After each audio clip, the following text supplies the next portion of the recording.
Welcome to Digital Asset News. Take top stories in crypto and break them down into bite-sized pieces. Today, I want to do a follow-up to one of the more popular videos that we have done, and it all talked about moving to Puerto Rico and what I've learned. So I'm going to tell you about some things that I personally screwed up on, things that I would do completely different, and the things that I would keep the same. So to do that, let's just jump into the piece I think is most important. So this is the old video that we did. I will link that in the description. You can check it out. This is just me moving down here. The one below where it says pay no taxes, was me getting ready.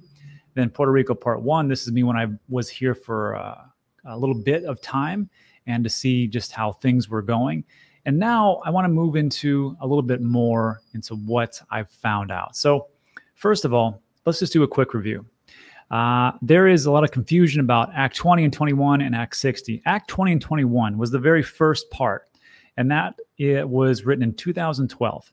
And there was two parts to that.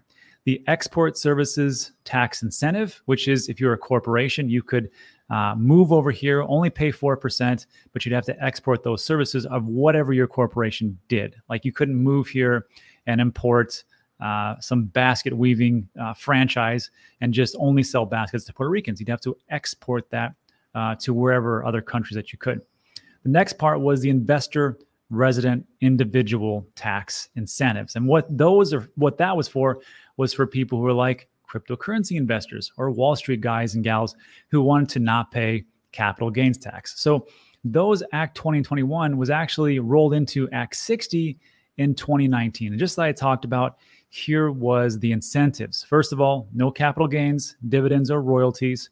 There was no property tax exemption. This is for the corporation part. Greater than $3 million, you have to pay 75% of property taxes. But if it's less than $3 million, you were 100% tax exempt. And also, you were at 2 to 4%, depending on some criteria for your corporate tax versus the United States, which is 21 to 30% corporate tax right now. So that's pretty good. So what's the criteria? What would you have to do to hit that? Well, it came down to a couple different things. First of all, you couldn't be a Puerto Rico resident from 2005 on. So if you lived in Puerto Rico from then, 2005, 6, 7, 8, 10, 21, you were not eligible for Act 60 or 20 and 21, just how it goes.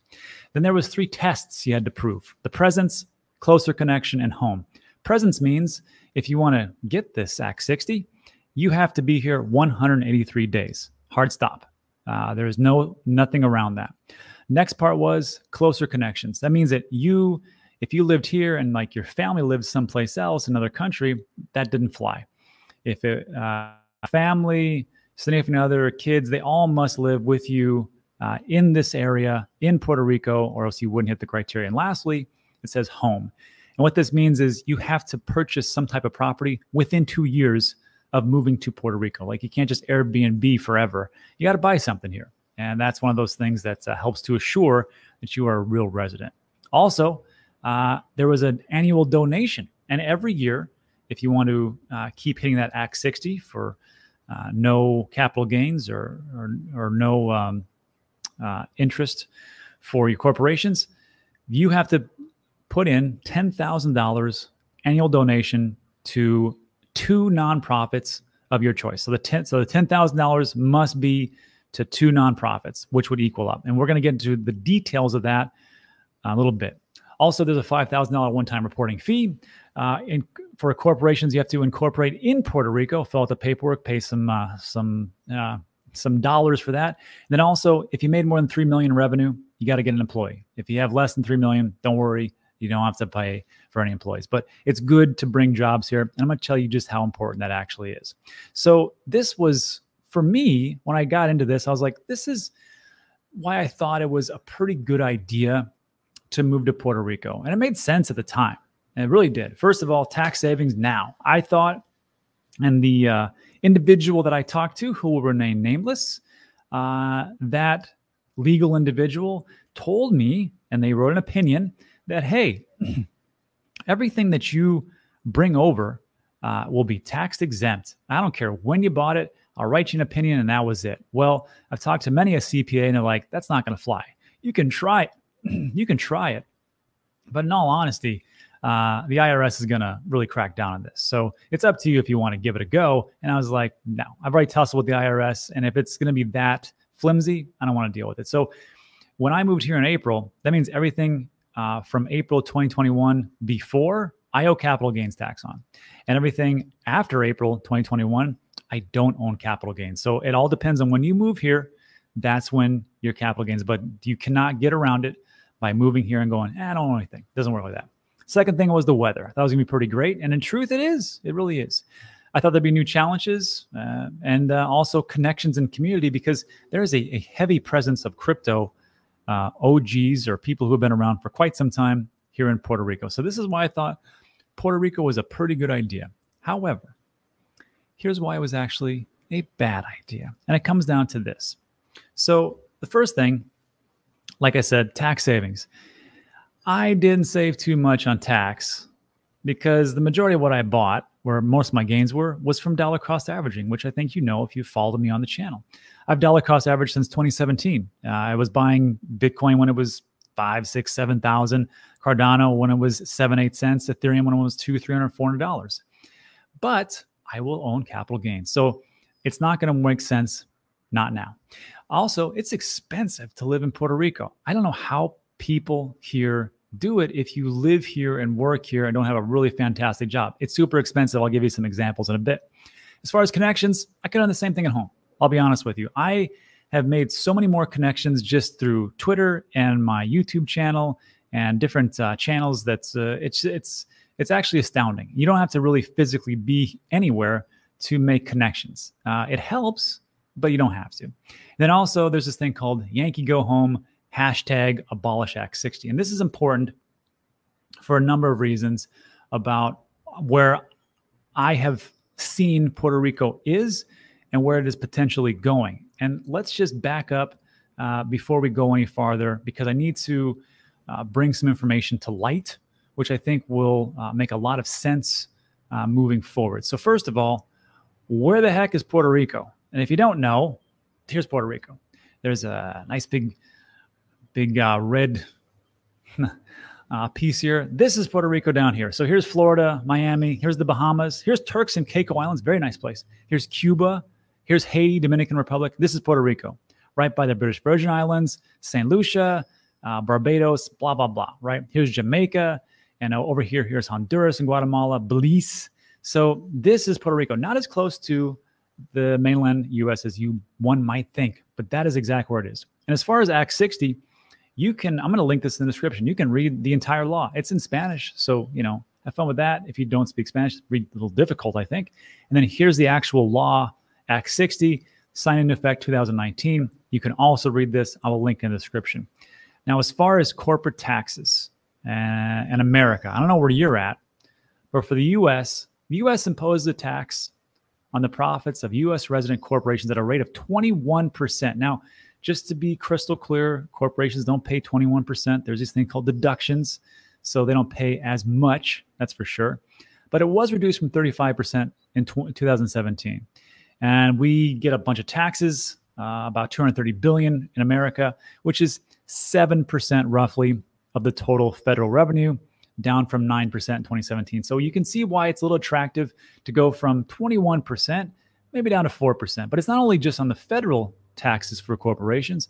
Also remember that you also have state corporate taxes. Look at Iowa, 12%. Illinois, 9.5%. Alaska, 9.4%. California, almost 9%. So you take that federal tax, tack on the state tax, and you got around 30, 35%. Who knows? It's super high, minimizing deductions. So that's why that part is so appealing to some people. Also, what I talked about as far as being expensive, here's an example.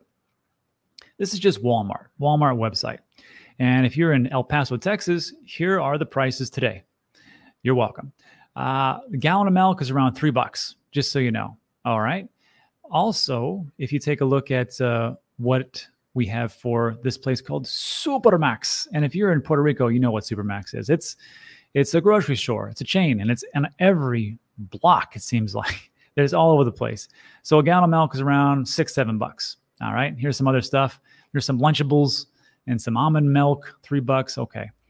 And also, if you took a look at that and compare it to over here, a little bit of a price increase. Now, if you take a look at Walmart here in Puerto Rico, it's still $5 for a gallon of milk. So just so you know, it's probably the cheapest to shop at Walmart, but that's just for these items, okay?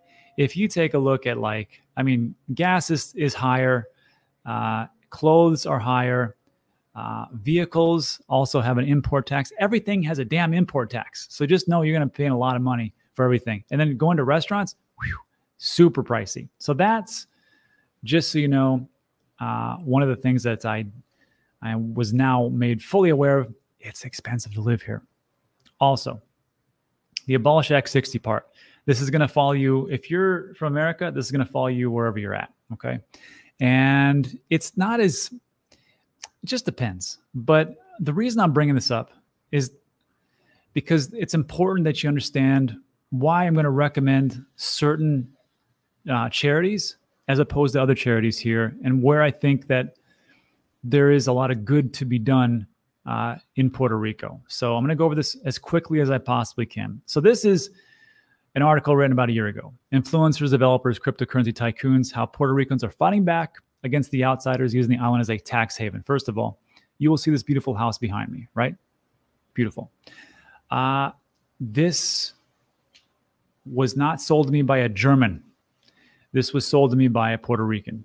And the Puerto Rican lives here in Puerto Rico. So when the houses are sold and people are using that money, I don't know what they do with it. Okay, I'm just here for my part. You have a price, I pay that price. And that's pretty much it. We'll talk about gentrification. And does it happen? Yes, it does. Does it push people out? Yes, it does.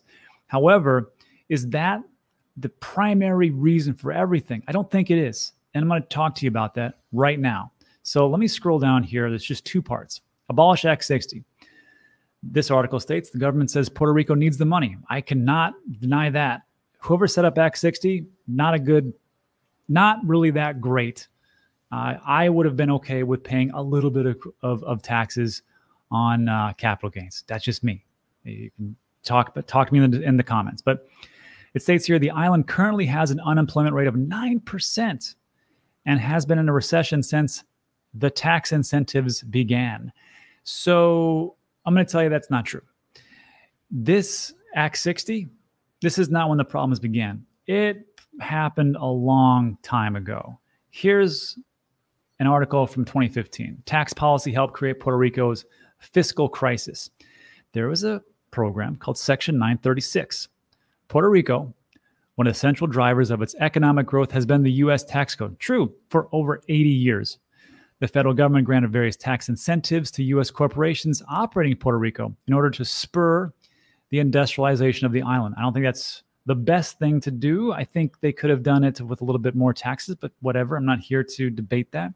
So in 1976, Section 936 of the tax code granted U.S. corporations a tax exemption from income originating from U.S. territories. Exemption. I can see a reduction, but an exemption, it seems kind of crazy. But I'm not an economist. Because of these generous tax incentives for businesses, Puerto Rico grew rapidly, that's good, throughout the 20th century and developed a substantial manufacturing sector, though it remained relatively poor compared to the U.S. However, because Section 936 made a foreign investment in Puerto Rico artificially, that's a key word, attractive, creating an effect in economic bubble, it left the island vulnerable to a crash if the tax provisions were ever to be repealed. And guess what happened? In 96, President Clinton signed legislation that phased out Section 936 over a 10-year period, leaving it to be fully repealed at the beginning of 2006. So when we talk about Act 60 as the beginning of the end, it's not how it was. It happened a lot longer. And 936 happened in the 70s. And before that, it was something else. So to me, this is how I see the GDP growth from 2000 on. You can see it was stopped in 96. It had a little bit of a spike. But as far as when it was totally phased out in 2006, you can see the GDP dropped off the face of the planet.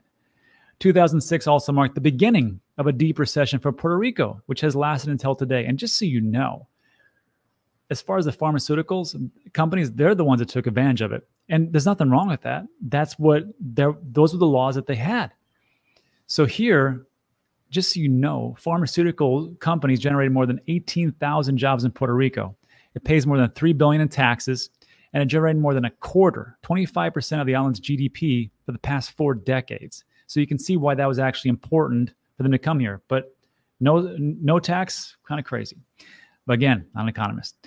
Pharmaceutical companies came in the 1960s and 70s. And then as of 2014, Puerto Rico produces 16 of the top 20 selling drugs in the mainland US. And just so you know, the pharmaceutical companies are still here, but they're also being phased out because like we can find tax advantages someplace else, and that's where they're going. So then to finish this up, this is why it's so important we understand this part.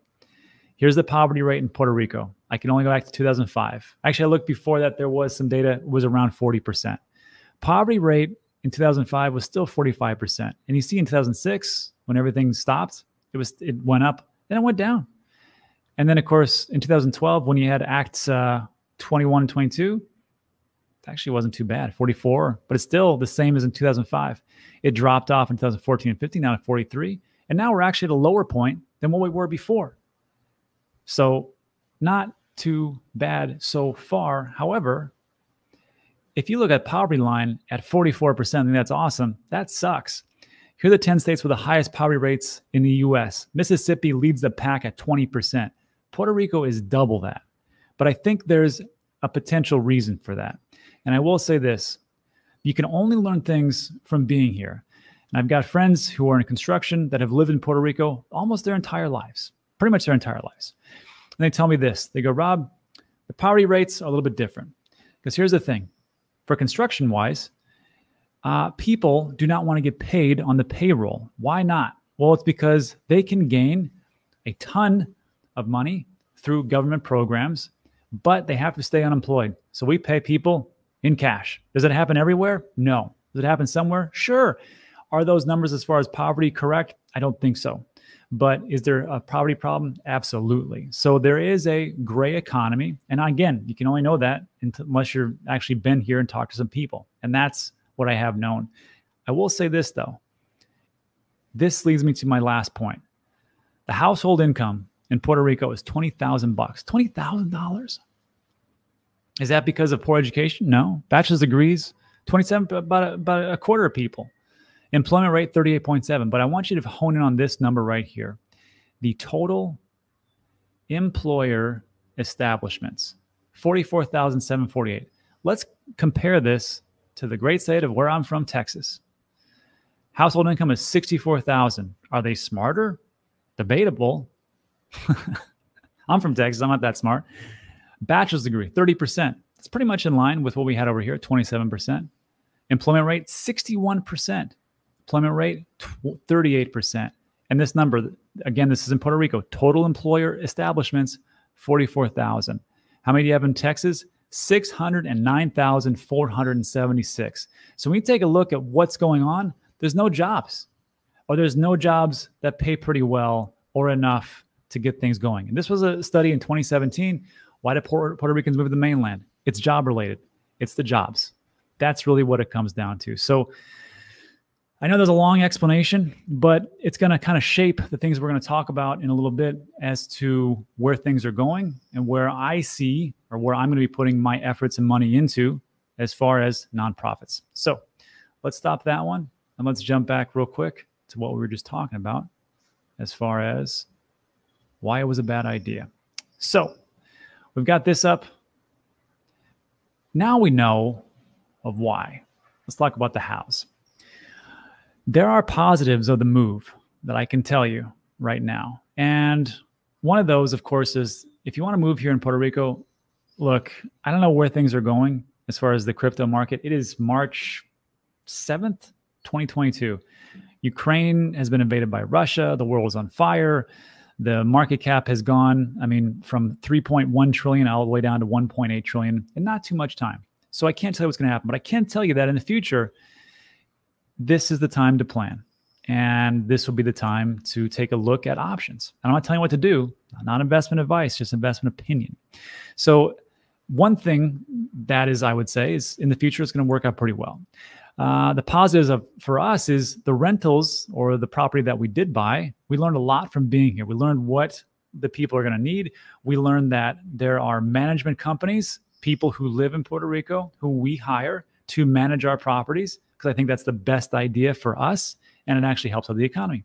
Also, there's connections that have been made. I've met some pretty great people, and you can only do that when you get to the actual island itself. Also, you get out of your comfort zone. I've never done a meetup. Now I do one every 2 weeks, and I love them. They're great. It's where they get some of the best insight into what's going on with just people itself. And then one thing, I guess, before we get into the donations. As you know, when I moved here, we came down with our dogs. One of our dogs got lymphoma. And if I had to deal, if Chewy had to go through the chemo part for the vet in Texas, it would have been a real hassle. But there's a great vet. It's over at Condado, and this is just a selfish one. His name is Gabriel. I want to give him a shout out because they are fantastic in taking care of those things. So that is that part. If it wasn't for that, I wouldn't have met those great people over there at the Condado Veterinary Clinic. But here's what I want to talk about as far as I call it, FF versus F, financial freedom versus fulfillment, and the $10,000 donation. So when I talk about these things, I don't take it lightly. I think it's important that you understand where to put your money in general. So real quick about that great vet hospital, this is their website. And the reason I do this is because Gabriel, he owns the vet clinic, and he's looking for another vet to come in with him. You don't even have to know Spanish. It's in like the most touristy place by Condado, and they are fantastic. So if you're going to move here and you're a veterinarian, just so you know, that place is one of the tops as far as its accreditation. It's got 12 to 15% AAHA standard, which means it's like one of the top 12 to 15% of all the vet practices in the US and Canada. So you're getting a great place. It's awesome. I can connect you. Again, Gabriel's email, the vet, will be in the description, so you can talk to them. Again, don't even know Spanish, not a big deal. This leads me to my next point as far as donations, $10,000 donations. What are you going to do? Where are you going to put it? Well, I think there's some places that need a little more help than others. That's all I'll say. Just so you know, the first $5,000 must go out of your $10,000 to a nonprofit organization listed by Comisión Especial Conjunta de Fondos Legislativos para Impacto Comunitario. Nailed it, which publishes an annual list with approved organizations. CECFL. Jeez, it's like I'm back in the army with that mnemonic. And then the next $5,000 can go to any Puerto Rican 501c3, or here they call it 1101.01 nonprofit of your choice. But one point to bear in mind is that the organization, the second one, cannot be on the CECFL's list. So you got to put 5,000 into one on the list, and 5,000 that's not on the list. That's just 1101. What the heck is CECFL? Well, I'm going to link that in the description so you can find it yourself. And this is essentially exactly what it is. When you click on the list itself, it's, first of all, it's super small, which kind of sucks. But if you zoom in, it's in Spanish, but you can figure it out. But what's great about this is, like, you can contact the people. Most everybody here speaks English, honestly. Or you can just go to their website. So see how it says, like, Katiana at Alianza PRs in Drogos.com. Just go to that website, or adoptandonpr.org, and you can see what exactly it is. And you can make your donation there as you see fit. But there's one thing, like, there was one that was called Boxing Bullies, and I clicked on that. I was like, this looks good. And this is the Jake Paul one. Look at that. Jake Paul has moved here, and he's got his own nonprofit. But just so you know, which is great. I can't take anything away from that. That's pretty great. I mean, bullying is an awful, awful epidemic these days with kids, which is awful. But just so you know, they've raised $416,270.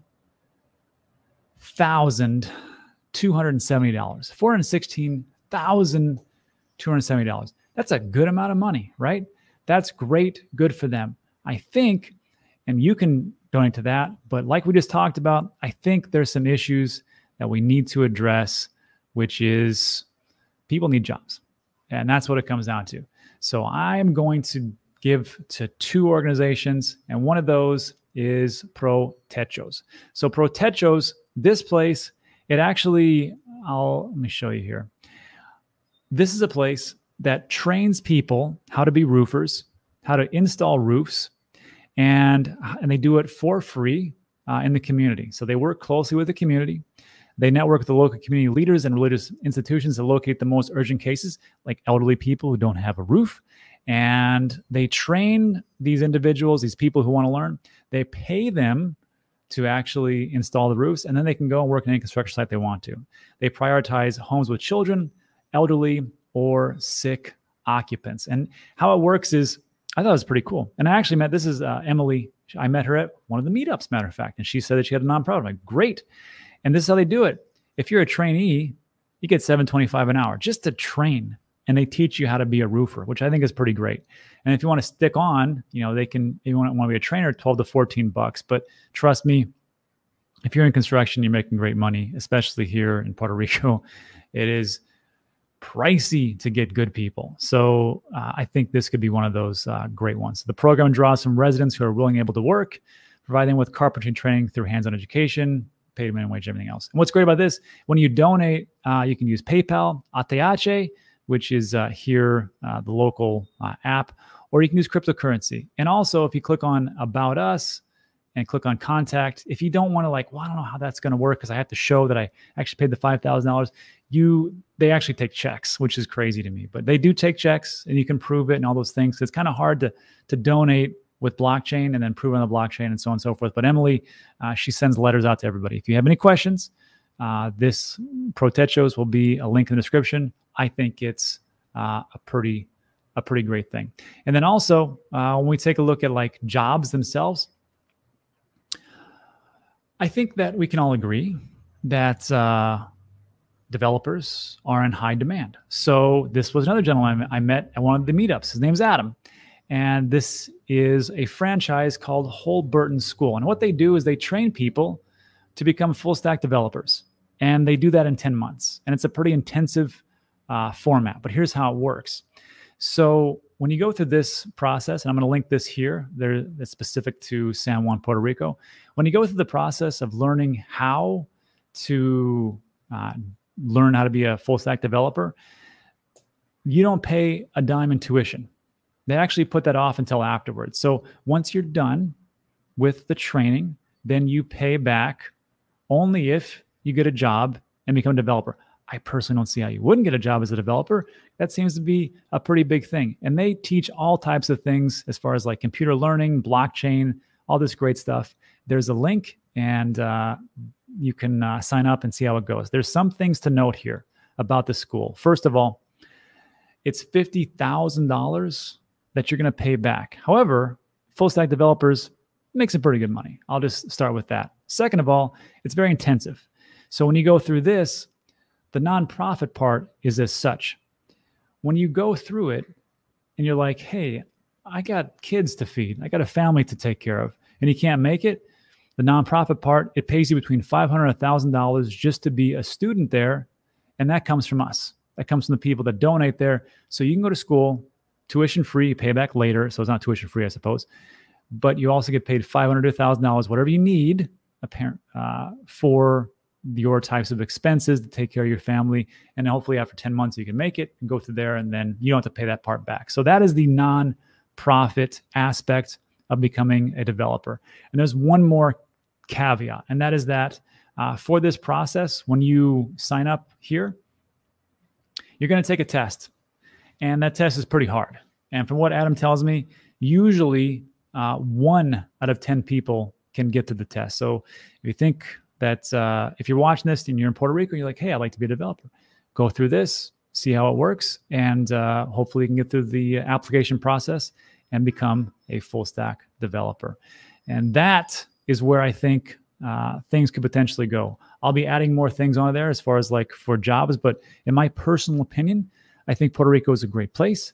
I just don't think it has a lot of good jobs, a lot of great jobs, enough jobs for what the people actually need here. I could be wrong, but that's how I see things.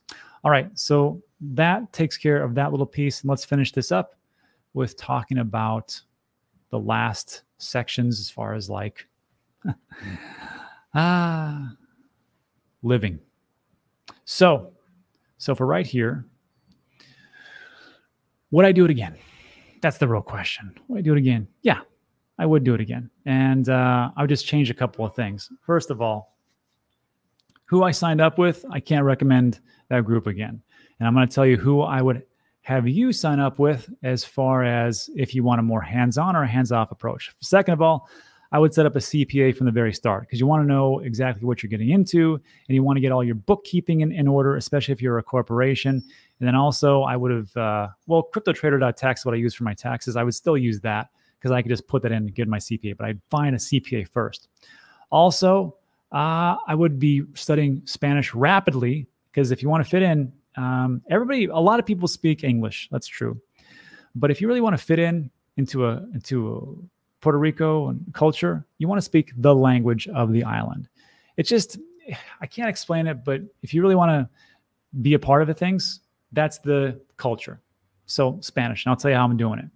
I would have waited until there was a down market for the housing because it's awfully expensive here.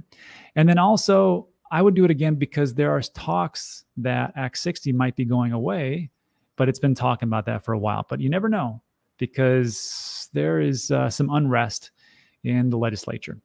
Also, as far as like property challenges, as far as buying stuff, appliances and things like that, I'm going to show you where I would buy things once you get your house.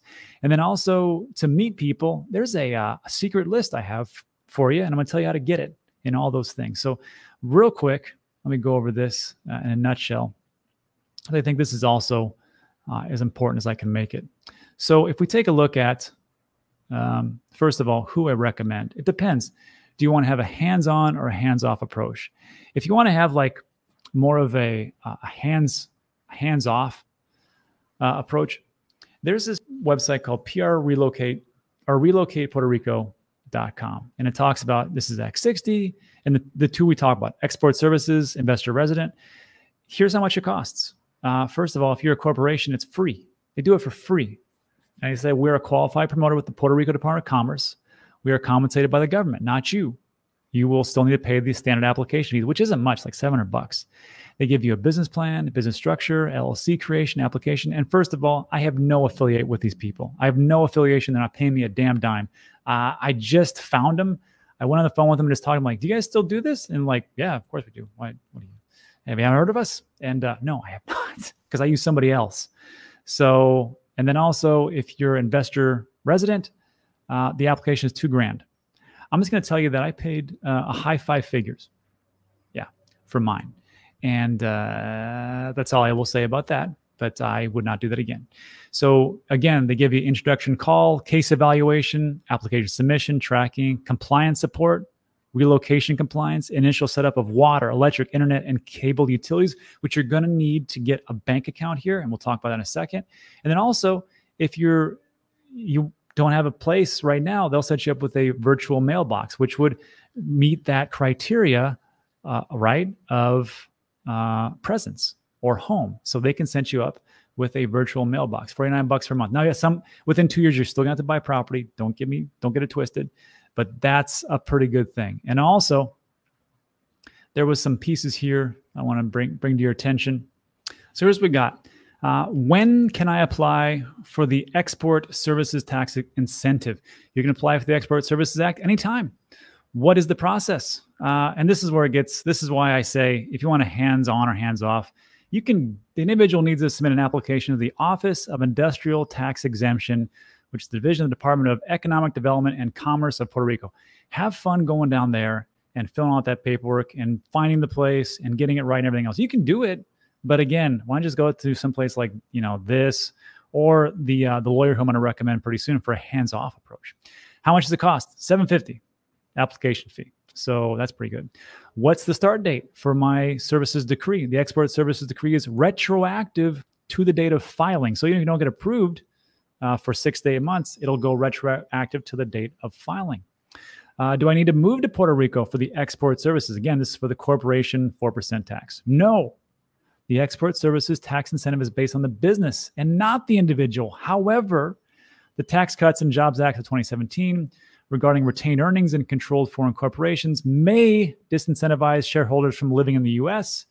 due to the mandatory repatriation of retained earnings or a global intangible low income. We recommend that any export service business relocate to Puerto Rico. I do myself. Makes sense.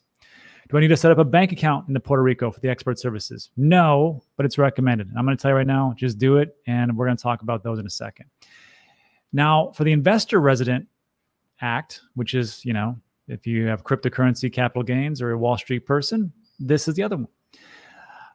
And of course, in Act 60, you can, whichever ones you want to do, they're both in there. So when can I apply? You can apply for the Investor Resident Individual Tax at any time before or after you move to Puerto Rico. However, you must be a resident of Puerto Rico for your Investor Resident Individual degree to be effective. Remember, 183 days.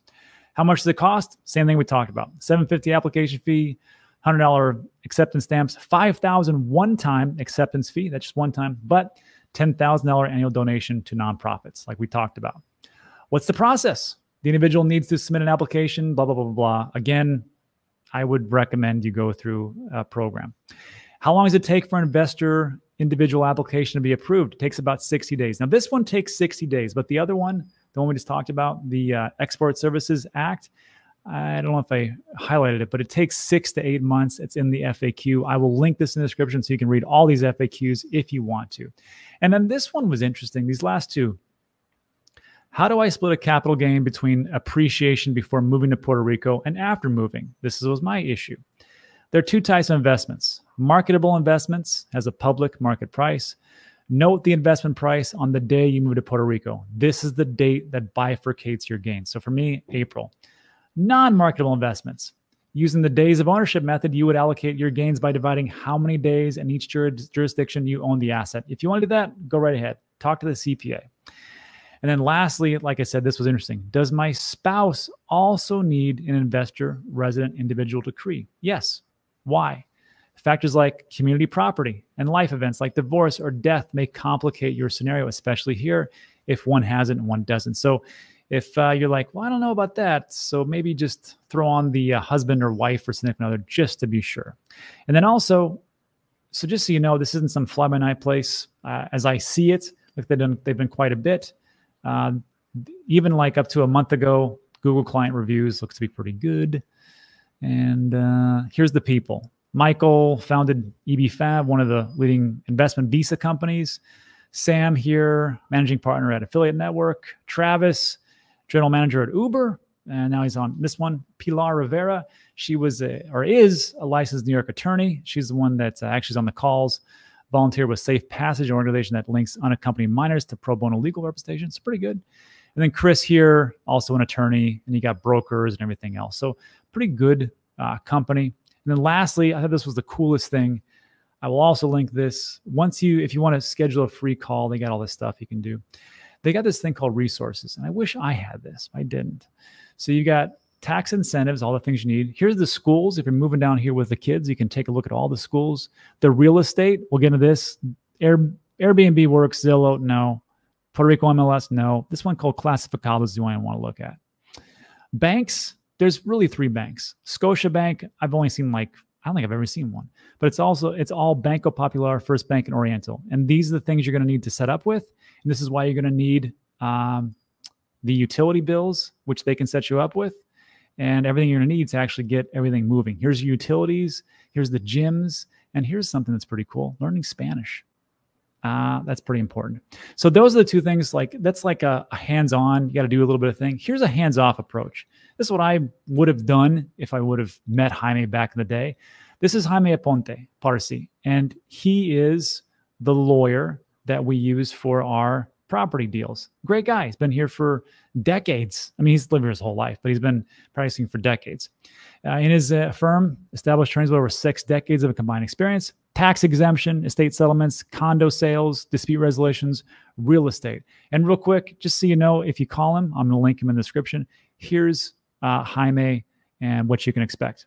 Yeah. All right, everybody. So as promised, what I got is Jaime Aponte Parsi here. He's been a lawyer here for Puerto Rico for 30 plus years. And he's got the inside track on Act 60. So Jaime, I got 4 questions for you. First of all, can you help people out with the Act 60? Yes or no? Yes, absolutely. Fantastic. And then also, can Puerto Ricans apply for Act 60? Not unless they haven't been residents here for the last 10 years or so. Great. And we'll get into that. And also, is there rumblings going on in the legislature about revoking Act 60? They're not revoking Act 60, but they're going to tinker with it because the governor has appointed a commission to look at tax reform in a very broad sense. Great. So that makes sense. We should, if you're going to get an Act 60, do it sooner than later because you can get grandfathered in. Makes sense. And the last question is, Jaime, do you have any CPAs that can help us out with the tax stuff? Yes, we're working with 2 accounting firms right now. They are getting into the very busy part of the year, so we're trying to recommend clients now before we're already in February. But Fantastic. Yes, the answer is yes. There are people who can help you and should help you with compliance. Great. So everybody that's watching this right now, we did a deeper dive into this, which I'm going to put onto the website and also onto YouTube. You can check that out later. Jaime, thanks for coming in. We appreciate it. Okay, so that's Jaime in a nutshell. And then also that one part about learning Spanish, you can use Duolingo and all those things. But look, I've done that. I go off and on. And I just got to tell you, you're going to need something that really puts you in there. And it's all about immersion. So I've had friends who have gone through the language program in the U.S. Army. Also had friends go through it for to be the people that go through the different countries for the Church of Latter-day Saints and talk to different people in Korea and Africa and things like that. And what they always tell me is the same thing. Missionaries, that's what they are. Well, they always tell me the same thing. You have to go through an immersion process to pick it up the fastest way. Like my friend Brian, he learned Farsi in 3 months. And the way they do it is because they sit you down and they only speak Farsi to you for 3 months straight. You probably don't have the time for that. However, what would be great, instead of having a whole classroom, is just have Spanish lessons. And this is Preply. And I have a refer a friend link, and I'm only giving this to you because I use them personally. I've done this now for 5 hours or so. And all they do is speak Spanish to you, and they teach you the things to say and how bad you are, actually. So you don't have to use my refer a friend thing. I just get more hours to be added in, so I can take more lessons. You can go right to Preply, Preply.com, or you can use the link in the description. But this is what I use. You set it all up, and it's like $15 an hour for a private tutor, and it's kind of like it's a Zoom interaction. And it's right there. Like, I think this is probably one of the better ways to do things and just to get your own private tutor. $12 an hour, $18, not bad, 14. And there's like thousands of them. I mean, 4,000 Spanish teachers available. So I think it's a good way to actually, job creation and things like that. Also, on top of that, I recommend my man Big E Crypto because it's good to do the lessons, but they're not going to have you for 8 hours a day. It's going to be like one lesson, maybe every couple of days. In between the time, you're going to want to do more Spanish stuff. So why don't you, if you're in crypto, that's why my man Big E is into crypto. He just started and he's got a great channel and it's all in Spanish. So why don't you try to do that and pick up some Spanish and listen to crypto at the same time. So there's that. And then also, as far as like I talked about, as far as like moving down here for and getting your property, import taxes are big. Also, you're going to have to wait a lot for your appliances. There's a place called Nuevos con Damage, and I will link in the description, the phone number and the address. They have like multi-$1,000 refrigerators and stoves and stuff like that, microwaves. They're like major, like 50% off because they got a ding here and there. So go to those guys because they have a ton of stuff in stock, as opposed to going to places like Home Depot and Lowe's. You're not going to find stuff there. Maybe Sears, but that's about it. And then also, if you're going to try to actually furnish your new house or new condo that you're going to buy, you're going to want to go to IKEA. There's a bunch of them, like 3 or 4 here. And the only one that actually has the stuff that you can buy and pick up instead of having it shipped here in over 2 or 3 months is called IKEA Main Puerto Rico on the Santa Rosa Mall. I will link that in the description as well, so you can find all the stuff you want to furnish your place with. And then also, here is, lastly, that secret group I was telling you about. Like, it's cool when you have all these things going through and you're trying to find like, friends and stuff like that. Like, I'll see you in meetups, but wouldn't it be awesome if you could have a WhatsApp group for all the different interests that you're into, right? So like this one's got, if you're singles, sure. You've got acro yoga, which is like balance yoga for partners or something like that. Basketball, fire spinners, beach tennis, beer pong. I like that. Biohacking. I want to get in that one. And then some other stuff here, which I need to now black out because I don't want you to see their numbers. But here's the thing about this. This document was given to me by somebody, but the thing is that I can't give it to you. This work has become a victim of its success. Groups listed have bumped up against WhatsApp's 256 member group size limit. Please don't contribute further to the problem by sharing it publicly. It's obviously not meant to be a secret, but individual sharing one-on-one is the way that its creator hopes it to be used. Please don't post this file or a link to it in any group. Instead, please ask folks to reach out to you to get the link. So here's the thing. I can't give it to you. But if you move here and you come to one of my meetups, I'll give it to you, no problem. Or if you move here and you can't make a meetup, I'm not here, I will give it to you. But you have to reach out to me individually to ask for it. I can't just give it to you because that would go against the group's wishes. So there is a great way to do things, and that's one of them. And then lastly, I will just say this, is that when you're looking for houses, Zillow and all the other stuff don't work here. Mostly what you're going to do is find it on clasificados online, and you can search by city and things like that. There's a big difference between like a house that maybe you're like, I want a $10 million house, or maybe you want a condo for $150,000. Sure. So this is where you're going to want to look at. But I will just recommend I have two real estate agents, Brenda and Victor. And Brenda's great she works at Iconic Realty, links in the description, and she can find you some pretty good places that will look pretty good for you. Depending on if you're looking at if you're like just a single person, want a little condo, or like you're bringing the whole family over, she's got something for you. And then also Victor is one of those guys who's pretty good at finding investment real estate. So they're both good. I'll link them in the description and you can figure it out for yourself. And that's what we have for that little piece. And then lastly, and we'll wrap this up because this was probably my longest video I have ever done, but there's so much to cover, unfortunately. I will just say this. If you're going to buy property, it's super overpriced, just so you know. Someone just bought a broken down shack for $1.6 million, depending on the area. It's like California prices. It all depends on where. Take a look at those clasificados. I talked about the different real estate agents. And just so you know, Amazon does work here. They do deliver, but it takes a little bit of time. And that's what we have. So lastly, just so you know, you can live in a tourist area if that's what your thing, but that wasn't mine. That's why I'm in Guaynabo. Language is important. I still say that most people speak English, but if you really want to fit in, you got to speak Spanish. No way around it. It's always around 80 degrees, no exceptions. It's like the coldest it'll get is 72, unless you go in the mountains and Fajardo, but it's not that bad. Also, traffic lights, just so you know, it's just a suggestion here in the different areas. They usually just sometimes they work, but sometimes they're just blinking and people just blow right through them. But it's crazy, very few accidents. But traffic lights here are kind of like a suggestion, not like something they actually fall all the time. Electricity, there is rolling blackouts depending on where you're at. I get one probably once or twice a month, and it lasts for 30 minutes. No big deal. Safety, every city sucks and has their own safety issues, but there's a difference between the area that you're in and the weather. Hurricane weather, it's between June and November, somewhere around there. So just be aware, that's when the big time is.